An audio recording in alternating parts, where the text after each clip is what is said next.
A hotel in the center of northeastern Kharkiv was hit by two Russian S-300 missiles, injuring 11 people, including journalists, Mayor Ihor Terekov said. Two apartment blocks and several other buildings were also affected by the attack. A Russian guided bomb killed at least one person and damaged at least 10 private homes, a shop and a school in the village of Alkavatka in the Kupiansk district of the Kharkiv region, Oleg Senegyubov, the head of the regional military administration, said. After weeks of Ukrainian shelling, authorities in Belgorod evacuated 392 children from the Russian border city. About 300 residents had already fled the city, which saw one of the largest civilian evacuations on Russian territory since Russia launched its full-scale invasion of Ukraine in February 2022.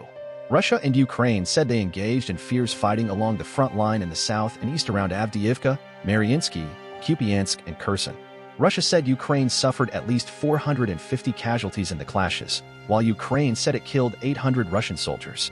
Ukraine launched a new online service that will help Russians find out the fate of their relatives who are soldiers missing in Ukraine. The service will tell them whether their relatives have been confirmed dead or are being held as POWs. Ukrainian President Volodymyr Zelensky urged the West to provide more aid to Ukraine, saying that Russia was taking advantage of their delay. He said Ukraine needed to improve its air defenses and stock up on ammunition. Russian President Vladimir Putin will not stop this war until we stop him together, Zelensky said after meeting with his Lithuanian counterpart Gitanas Nausėda in Lithuania. He was on a surprise visit to the three Baltic states. Lithuania, Latvia, Estonia, Moldova may be next. Next week, United Nations agencies will request $3.1 billion to fund humanitarian assistance for Ukraine in 2024.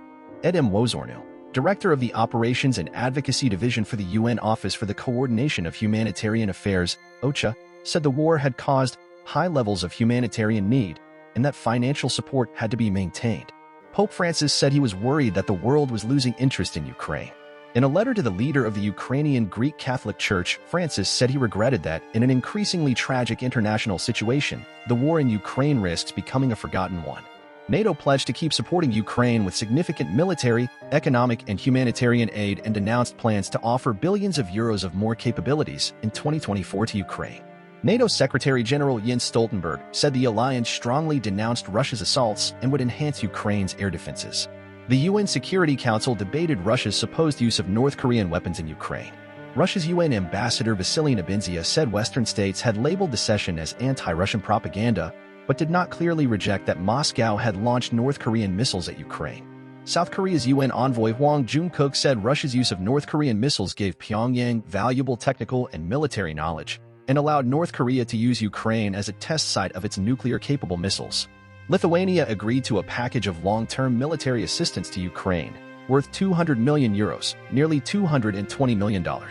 President Nausėda said the country would deliver ammunition, generators, and detonation systems this month, and M577 armored personnel carriers in February. NATO members Turkey, Bulgaria, and Romania are expected to sign on Thursday a preliminary agreement on demining the Black Sea, the AFP news agency said, quoting officials. The Russian Navy planted mines on Ukraine's Black Sea coast in the early stages of its invasion. The UK Sky News, quoting security sources, said Iran had created a new attack drone for Russia to use in Ukraine and seemed close to giving Moscow surface-to-surface missiles.